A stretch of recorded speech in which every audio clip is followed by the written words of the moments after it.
What oppression really means. A man calls from a balcony down to a woman on the street. He is obviously drunk, his head swinging with his bottle clasped in three of his non-relaxed fingers. He gurgles some sort of slur or mumbles something like, "Give me a smile," and passes out on the other side of the railing, falling out of view. This is a classic example of an unwanted situation in countries like America. As much as this woman has every right to make a comment about this man's actions, if she were to call her oppression, she would simply need to use the word differently. Real oppression is when there is no justice, nowhere to make a comment on disturbing actions, and no peace. In other countries, women truly fear their country and its corruption. Prolonged fear causes the unwillingness to allow change to occur, so their desire to fight vanishes, leaving behind a husk of an individual who knows only what is in front of them. The word oppression is used too lightly. Real female oppression is alive in places like Iraq, where systemic values bind them from their true freedom. Oppression is not being able to walk out of a home without a man without being beaten and arrested. It is prolonged and unjust treatment. Getting a disturbing comment from someone on the street is worrisome and uncomfortable, but is not continuous malicious treatment like some women deal with in other countries.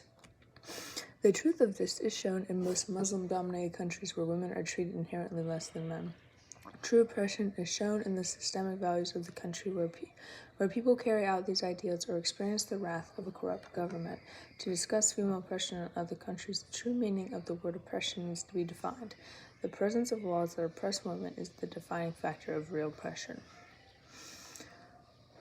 The definition of systemic oppression is when countries enforce laws to make one people group not have as many rights as the next.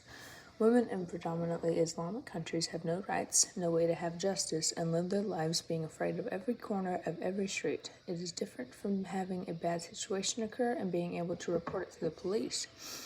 In other countries, there is no safety blanket, and no one will believe the claims. Women in other countries experience this oppression all the time because of the laws in their country. Domestic violence is always plagued Iraq. We see case upon case of women and girls dying at the hands of their families, but Iraq's lawmakers have not done enough to save those lives. They are not protected enough in their countries. Female oppression is relevant and real, and the solution is in the hands of lawmakers. When there is no power behind motivation, all of the fight withers away like a small flower growing in rocks. Pain, suffering, and humiliation form into a numbness that reduces the urge to fight. These women in Islamic countries have no force to help them because of the laws of their country and the fulfillment of them in their land of oppression.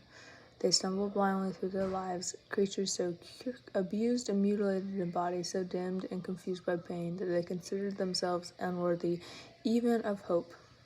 They go through their lives with a sense of hopelessness. Oppression eats away at what is right, and terrible becomes the new normal. It is a virus that is time-consuming to cure.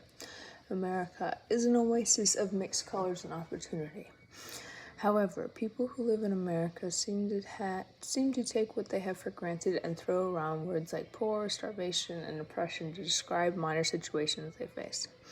They may go hungry at lunchtime and proclaim that they are starving, while some children around the world have only known hunger. Oppression is prolonged cruelty, not a single upsetting situation.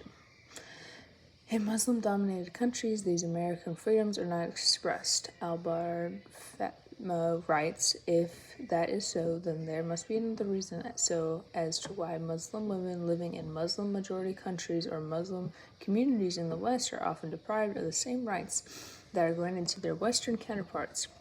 The answer lies within the culture itself. As a whole, America is culturally acceptable, offering many different traditions and ethnicities, while in places like Iraq, the culture is smothering. It tears down raised ideals of equal rights and forces the continuation of sorrow, disrespect, and putting women in a box filled with what they should and should not do. It is difficult to remember that even in the dark, light can shine. Even if Muslim-dominated countries where hope seems lost and the culture seems insufferable, it is not always the whole country that feels this way. The basic ideals of society start in the home, which is the cornerstone of where society gets its beliefs and functions. Female oppression is passed down from the mothers to their children. They talk about how the mother reflects passed down issues on her female children. The authors of The Girl Child show the slavery, motherhood, marriage, and male-dominated culture that they live in which is influenced from ideas in the past. The home is where the ideas of oppression begin. The unwitting behavior of the girl child in the society could be traced to the home front, perpetrated by mothers knowingly or unknowingly. Oppression is so strong in countries like Islam that the women and some of the men there are captivated by it and treat it as a religion. The home is where the ideas of an unequal life blossom and grow to form individuals that know nothing other than what their parents, grandparents, and great-grandparents have told them. Oppression is passed down so that the mothers no longer wince and fathers do not think twice about what they say. It is a strong voice that leads others to action, but it is the quiet voice at home that makes those ideals tradition.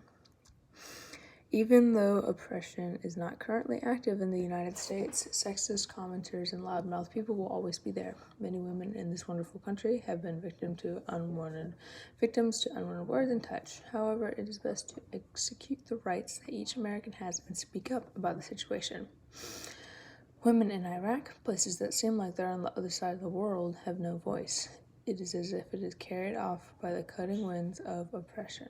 Women of other religions also face hardships in America, even if it is not outright oppression. The rights of Muslim women have become part of the Western political agenda, often perpetrating a stereotype of universal oppression. Even though the hardships of sexism and female oppression in America are not anywhere close to the environment in places like Iraq, it is still there. Another counter-argument for female oppression is the idea that in some places like Egypt, women hurt other women and make an oppressing environment around themselves. This written text, the depiction of women as the primary architects of their own oppression, brings to light the way women are treated in Egypt and how awful it is in a male-dominated society. The novel aesthetically captures the oppression, sexual harassment, and domestic aggression and imitation that the Egyptian women are subjected to in their partitional social milieu. It suggests that these women create the atmosphere for their unhappiness. This author of the response shows that women are oppressing other women. The atmosphere the women are making for themselves makes them susceptible to an unhappy, unfulfilling, and overall depressing life. This correlates with the idea that culture influences behavior and keeps bad ideals that are too normalized to be taken away. Though men in other countries have a large part to play in oppressing women, the fact is that women can make their environment hopeless and influence negativity around them. Termizi writes, this paper not only submits that women create a conducive atmosphere for the unhappiness of their own kinds, but also subverts the author's proposition of the way forward for the Egyptian women who are disenchanted under the atmosphere that is besieged with unfair treatment of the women. Women who are passing down these ideals are victims to the continuous cycle of everything staying how it always has been. In conclusion, female oppression is not in America. Oppression in places like Iraq and Islam is alive and well, actively hurting women and families for generations, with laws stopping them from having freedoms. These are the places that pleas are not heard and cries are drowned out by the sounds of shouting, violence, and social corruption. Americans are beyond blessed with opportunity, but their sense of blessing might be replaced with entitlement. As men and women alike use big, impactful words for minor occurrences and state fiction as fact, their entitlement grows. Oppression is not a state of mind, but the enforcement of laws, rules, and an emotional connection to a sense of what is really wrong or right. Many people say that they are oppressed, but they are allowed to walk to the store by themselves. They are allowed to wear whatever clothes they want, and they are allowed to marry whomever they please. Real oppression limits your life. Although oppressive tendencies will never truly go away, as it is with all bad things, when leaders' intentions are made clear and people can stop and think about the meaning of a word before they use it, they can improve the quality of life. They can remind themselves and others what they are truly fighting for. Thinking about the meaning of words might seem futile in the short run, but when this certain information is made clear, it can make people think logically about what they are saying. Thank you.